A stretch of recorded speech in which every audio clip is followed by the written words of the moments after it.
சவுக்கு சங்கரை குண்டார் சட்டத்தில் கைது செய்ய வேண்டிய அவசியம் என்ன? தமிழக அரசுக்கு சுப்ரீம் கோர்ட் கேள்வி. பெண் காவலர்கள் மீது அவதூறு கருத்துக்களை தெரிவித்தது, கஞ்சா உள்ளிட்ட போதைப் பொருட்களை வைத்திருந்தது உள்ளிட்ட பல்வேறு புகார்களின் அடிப்படையில் பிரபல யூடியூபர் சவுக்கு சங்கர் குண்டார் தடுப்பு சட்டத்தின் கீழ் வழக்கு பதிவு செய்யப்பட்டு சிறையில் அடைக்கப்பட்டுள்ளார். தன் மகன் மீதான குண்டார் தடுப்பு சட்டத்தை ரத்து செய்ய கோரி சென்னை உயர்நீதிமன்றத்தில் சவுக்கு சங்கரின் தாயார் வழக்கு தொடுத்தார். இந்த வழக்கில் 2 நீதிபதிகள் அடங்கிய அமர்வு மாறுபட்ட தீர்ப்பை வழங்கிய நிலையில் 3வது நீதிபதிக்கு வழக்கு மாற்றம் செய்யப்பட்டது. ஆனால் 3வது நீதிபதியும் ஆட்கொணர்வு மனுவை 2 நீதிபதிகளை கொண்ட அமர்வு விசாரணை செய்ய வேண்டும் என மீண்டும் 2 நீதிபதிகள் கொண்ட அமர்வுக்கு மாற்றம் செய்தார்.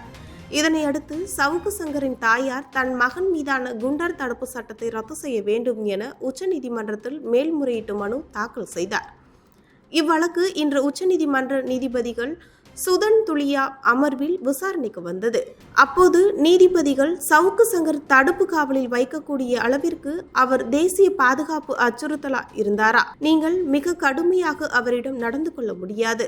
சவுக்கு சங்கரின் நடத்தையும் மன்னிக்க முடியாத ஒன்றுதான். இருப்பினும் ஏன் இடைக்கால நிவாரணத்தை வழங்கக்கூடாது என தமிழ்நாடு அரசுக்கு கேள்வி எழுப்பினார். அதற்கு பதிலளித்த தமிழக அரசு தரப்பில் ஆஜராக மூத்த வழக்கறிஞர் சித்தார்த் லுத்ரா, அவர் இதுபோன்ற செயல்களில் ஈடுபடுவதை வழக்கமாக கொண்டுள்ளார்.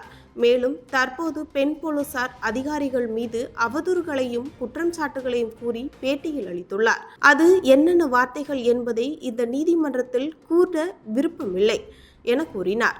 இதனையடுத்து மேல்முறையீட்டு மனுவுக்கு பதிலளிக்க தமிழ்நாடு அரசுக்கு உச்சநீதிமன்றம் உத்தரவு பிறப்பித்து இந்த வழக்கை விசாரணையை ஜூலை 18ஆம் தேதி ஒத்திவைத்துள்ளது.